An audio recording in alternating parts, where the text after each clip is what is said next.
Buenos días, aquí Augusto Townsend, curador principal del Comité de Lectura, con las noticias de hoy 10 de enero del 2023. Para hoy estaba previsto que el gabinete Otárola fuera al Congreso a pedir el voto de confianza y que lo consiguiera con relativa facilidad.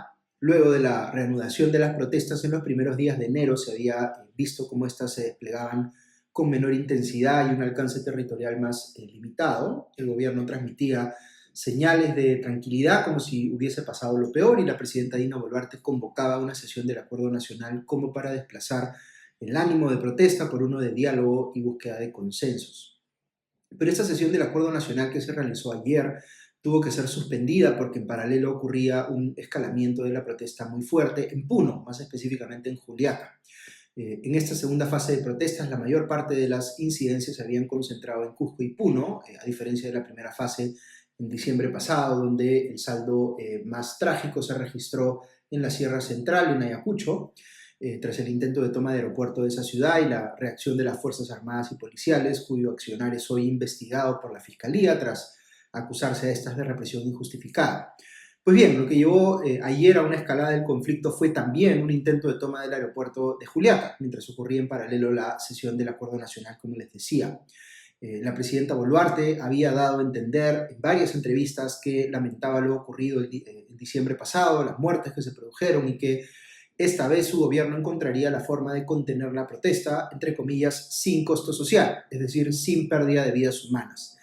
Pero lo que ocurrió ayer en Juliaca, tristemente, fue muy similar a lo que sucedió en Ayacucho en diciembre pasado. La situación se salió de control, los manifestantes intentaron hacer algo, tomar un aeropuerto, que no constituye una forma legítima de ejercer el derecho de protesta, atacaron a los policías y estos no estaban preparados para contener la situación sin recurrir al uso excesivo de la fuerza, repelieron el ataque con bombas lacrimógenas, con balas de goma, pero también todas aparecer con armas de fuego.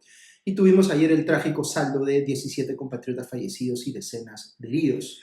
Vimos al médico Enrique Sotomayor del Hospital Carlos Monge Medrano de Juliaca describiendo el tipo de impacto que tenían los manifestantes heridos, como que iban llegando al nosocomio, como digamos, de un tipo de proyectil que generaba daño interno significativo en quienes recibían su impacto. Hemos visto videos desgarradores de personas agonizando en la pista o desplomándose tras recibir desprevenidos un disparo de la nada. Es esta información parcial la que vamos recibiendo y que se va a tener que someter a investigación, pero hay un hecho concreto que reportar hoy y es que, como les decía, fallecieron 17 personas en Juliaca. ¿Por qué ha terminado ocurriendo prácticamente lo mismo que pasó en el aeropuerto de Ayacucho, o peor aún, con mayor saldo de fallecidos? ¿Quién o quiénes son responsables por esto? Todos tenemos, por supuesto, intuiciones muy fuertes sobre a quiénes culpar, y sin duda necesitamos entrar a la discusión sobre cómo asignar responsabilidades. Pero convengamos aquí en que no es normal que en un país democrático mueran 17 personas en una protesta. A veces se percibe en la discusión como si esas 17 muertes fuesen solo un hecho de la realidad, una suerte de daño colateral deseado o permitido por otros actores que son en realidad los protagonistas de esta historia, como si estuviéramos viendo una película en la que los actores principales fuesen los políticos, los altos mandos de las Fuerzas Armadas y Policiales o los asusadores de la protesta, y los fallecidos más bien son como los extras. Los manifestantes fallecidos y los policías heridos también son todos extras que permiten avanzar la trama, pero no son importantes, el foco de la historia, digamos, está en otra parte, en las decisiones que se están tomando en otro lado. Lo primero en lo que necesitamos coincidir para salir de esta situación es en que cada muerte en el marco de una protesta enluta al país. Cada una es un proyecto de vida terminado antes de tiempo, una familia destruida, una sociedad que se va carcomiendo al perder a los suyos. Y uno debiera llegar a esa conclusión, sea que piense que la culpa la tienen los asusadores por incitar una protesta en un lugar donde no debiera darse y con un nivel de violencia que no es aceptable, o que la culpa la tienen las Fuerzas Armadas y Policiales por reprimir con niveles de fuerza injustificadamente desproporcionados. Incluso considerando el nivel de agencia de la propia víctima y asumiendo que no estuvo manipulada, sino que conscientemente decidió ejercer la violencia, ni siquiera en esos casos las democracias responden con ejecuciones sumarias y pueden evitar. Hay, por supuesto, escenarios de legítima defensa, pero la legítima defensa no se presume, tiene que ser probada, sobre todo cuando es ejercida por el Estado, que tiene el monopolio legal del uso de la violencia y por tanto una situación de asimetría de poder frente a la ciudadanía que exige pues autocontrol, incluso cuando haya ciudadanos cometiendo delitos. Estas cosas es importante decirlas porque en esta discusión que estamos teniendo en la cual la protesta puntual y lo que ocurre en ella solo se percibe como una subtrama que es funcional a agendas políticas que la trascienden, entramos pues en una lógica de que todo vale si permite avanzar mi agenda. Si hay fallecidos es porque hemos estado luchando contra terroristas y un terrorista menos es algo bueno. Si hay fallecidos es porque se han sacrificado por la causa, son mártires, y como yo los reivindico como mis mártires, ahora se tiene que ejecutar la agenda política maximalista que vengo pidiendo hace años. Otro encuadre que se le pretende dar a estas muertes es como una manifestación de hasta dónde está dispuesto a llegar quien yo percibo como mi enemigo. Para algunos son la comprobación de que ya vivimos en un estado autoritario dispuesto a asesinar a su propia gente. Para otros son la comprobación de que hay extremistas que están tan determinados en alcanzar el poder que ponen gente de carne de cañón y buscan deliberadamente su muerte para inflamar aún más la protesta que les permitiría pescar a río revuelto. Las muertes son una excusa en cualquiera de estas formulaciones para tener otras discusiones. Hay indudablemente muchas discusiones de fondo que necesitamos tener como país. Ninguna debería requerir que haya muertes de por medio. Ninguna necesita de muertes para ser abordada. De modo que, independientemente de dónde se ubique uno en el debate de fondo, tendríamos que estar en la capacidad de hacer un alto y decirnos a nosotros mismos, se ha muerto un peruano o una peruana. Más allá de lo que esté pasando en el trasfondo, es esa muerte indiferente para mí que me conecta con esa persona, que tenemos en común. Sus preocupaciones me son completamente ajenas. No es igual el sufrimiento de su familia a lo que sufriría la mía si yo fuese la víctima. Creo que todos podemos decir que en líneas generales condenamos la violencia y valoramos la paz. Pero estas son preguntas mucho más profundas. Uno no valora la paz en abstracto, lo hace porque reconoce la humanidad y la dignidad en los demás, lo hace porque empatiza. Y lo que hacen muchas veces las discusiones políticas es justamente deshumanizarnos. Nos presentan el mundo de una manera dicotómica en el que los que están conmigo son mis aliados y los que piensan distinto a mí son mis enemigos. Y olvidamos así que no hay mucho valor agregado en encontrar la paz con quienes ya consideramos nuestros aliados. El valor está en encontrar la paz con quienes consideramos nuestros enemigos, o mejor aún, intentar empatizar con ellos a tal punto que dejemos de verlos como tal. Yo sé que uno rema contra la corriente aquí, dado lo caldeados que están los ánimos en estos días, pero es justamente en situaciones como la actual que uno debe reconocer que para asumir una posición política tajante que te lleva, digamos, a confrontar directamente con alguien, lo que hacemos las personas normalmente es inhibir nuestra capacidad de empatía. Nosotros mismos decidimos dónde poner esa barrera entre los nuestros y los otros. Nosotros mismos somos los que decidimos cómo actuar frente a esos otros, si los asumimos invariablemente como enemigos o si hacemos el esfuerzo por escucharlos, abriéndonos a la posibilidad de que puedan estar viendo o viviendo algo que nosotros no percibimos.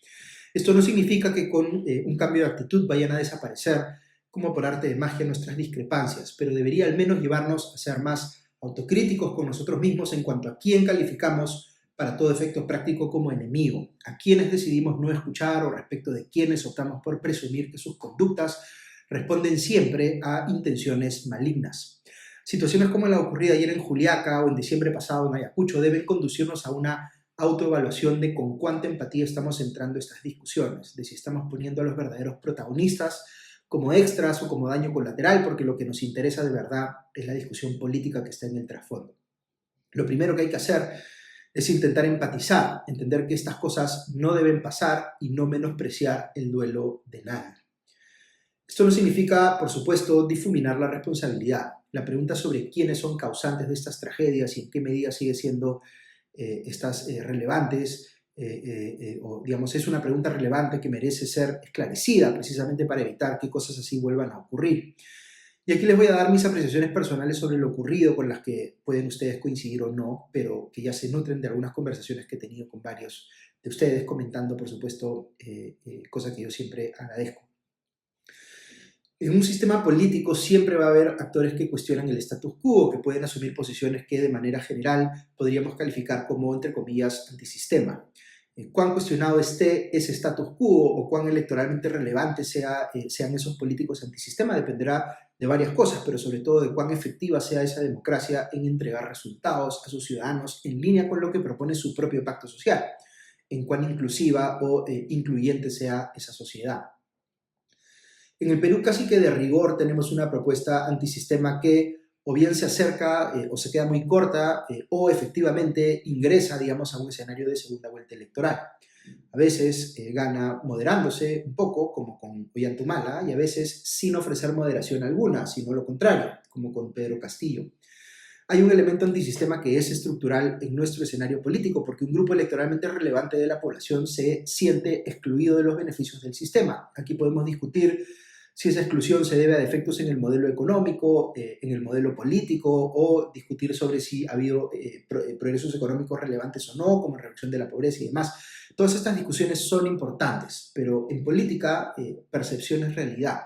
Y mucha gente siente que por las razones que fueren, está excluida o no ha sido suficientemente beneficiada o justamente beneficiada por el sistema. Cree que el problema entonces es el sistema mismo y que hay que cambiarlo.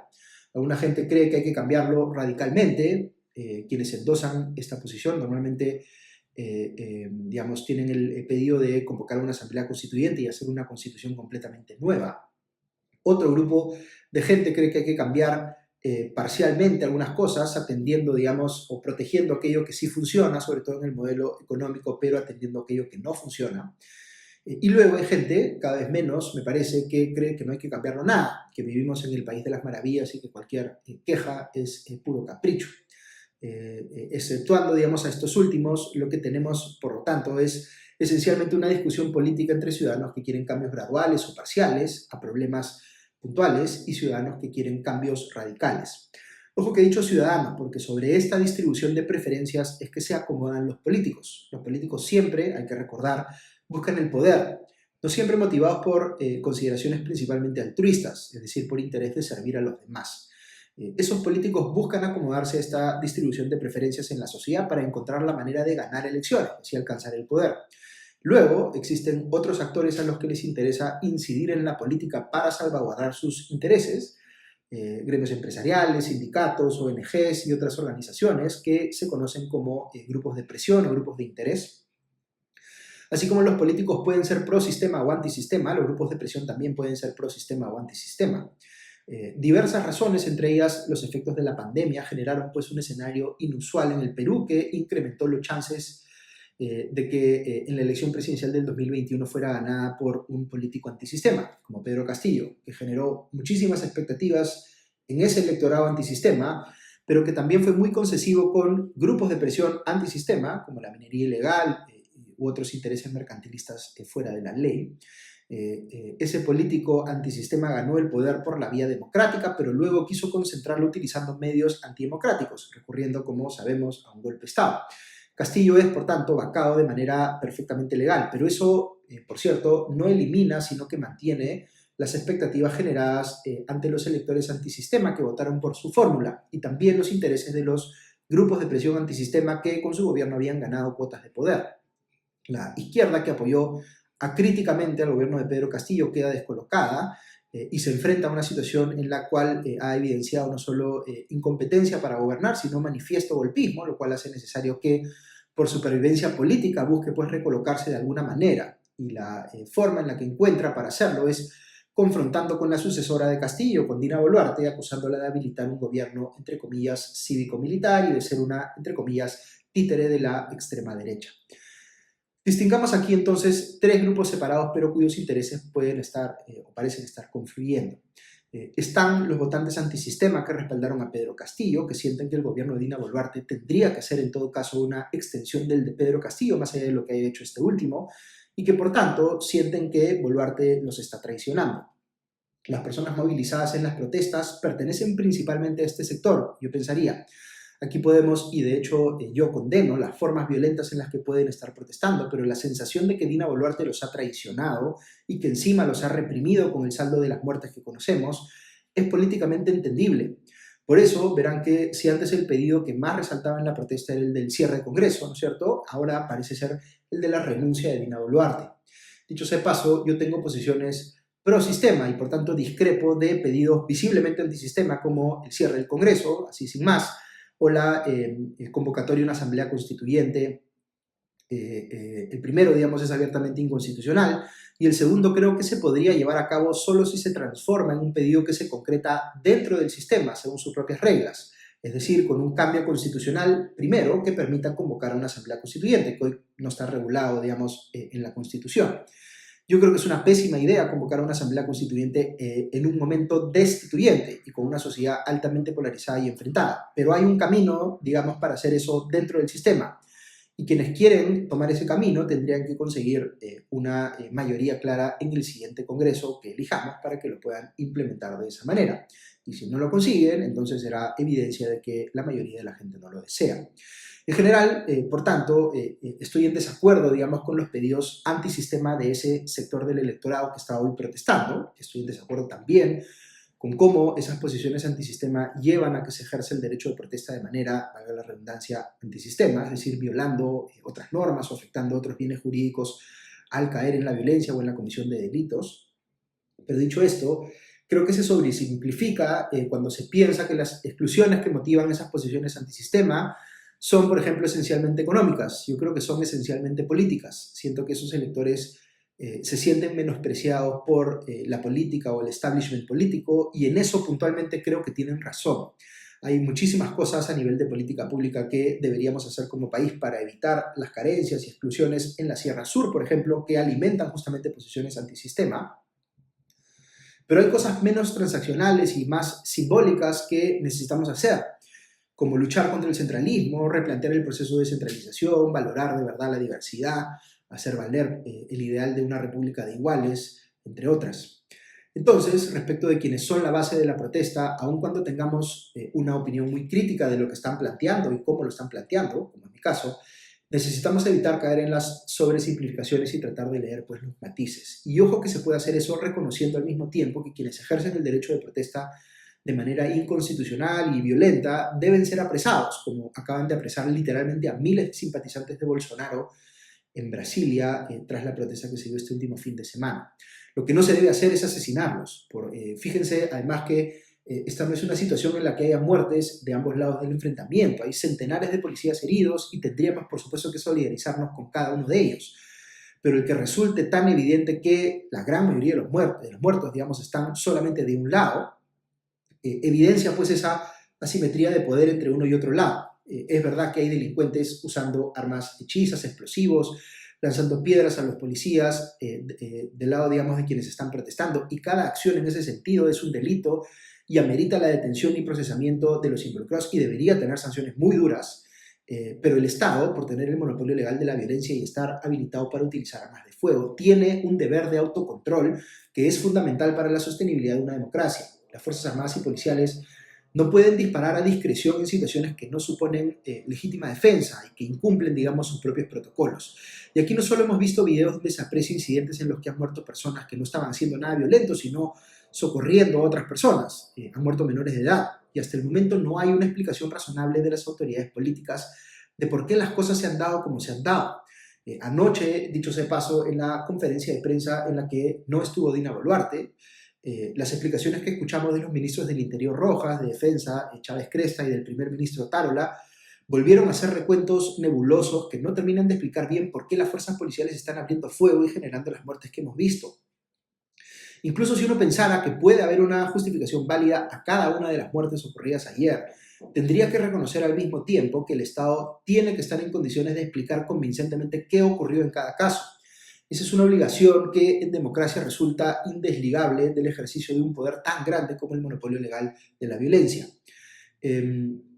Me extendí un poco hablándoles del primer grupo, que es el de los electores antisistema que están en la base de la protesta, pero les dije que en este caso hay una confluencia de intereses con otros grupos, como los políticos antisistema y los grupos de presión antisistema. Sobre los políticos antisistema quisiera decir algunas cosas. Algunos están vergonzosamente tratando de reposicionarse de cara a una eventual elección del 2024, tratando de tapar, por un lado, sus pasivos tras apoyar a un gobierno golpista incompetente de izquierda como el de Castillo, cosa que ciertamente debiera generarles un costo político significativo, aunque ya de eso dependerá, digamos, el electorado. Pero en particular, lo que a mí me resulta extremadamente cuestionable es que el rol de muchos de estos políticos sea el de mirar desde la tribuna mientras tratan de jalar agua para su propio molino, pensando que este es el momento ideal para plantear sus propuestas de siempre, como la de convocar a una asamblea constituyente, y lamentando por supuesto las muertes ocurridas, pero no haciendo nada por cuenta propia, nada que sea significativo en todo caso para reducir el riesgo de que se produzcan más muertes, Porque hay algo innegable a estas alturas, y es que la decisión de dirigir la protesta hacia las tomas de aeropuertos es deliberada, no es algo espontáneo, es algo conversado. Y esa decisión en particular es una que deliberadamente pone en peligro a los marchantes y por supuesto también a los policías. Quien en la izquierda cree que la forma correcta de conseguir sus objetivos políticos es precipitando estos encuentros violentos al impulsar tomas de aeropuertos. Quien en la izquierda está más bien sugiriendo que se siga protestando, pero no precisamente de esa manera, que genera pues exposición a esos resultados. Porque aquí lo que yo veo, así como hay una tremenda lavada de manos por parte del gobierno, de las autoridades del gobierno de Dina Boluarte y de ella misma, lo que hay también es una lavada de manos de los políticos de izquierda que debieran estar intermediando esta discusión para que no nos lleve pues, a desenlaces como el de ayer. ¿Por qué rechazan, por ejemplo, las reuniones con el gobierno central? Pueden decir que esa realmente es la posición moralmente superior cuando están en condiciones de contribuir en alguna medida a evitar a que lleguemos a situaciones como las de ayer.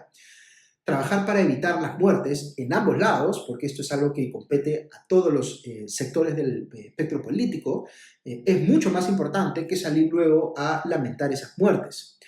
¿Qué se está haciendo en ese sentido? Yo veo políticos de izquierda asusando la protesta y luego veo otros mirando desde la tribuna. ¿Dónde están los que efectivamente estén tratando de evitar las muertes, ¿no? Y aquí, simplemente para hacer una precisión, que esté haciendo yo esta crítica respecto de los políticos de izquierda, en ningún caso debe entenderse como que estoy librando de responsabilidad a quienes están del otro lado, a quienes antes eran oposición y hoy son circunstancialmente oficialismo, temporalmente al menos, y que están endosando, digamos, esta posición, digamos, de mano dura o tratando de justificar las muertes que se han producido por acción del gobierno.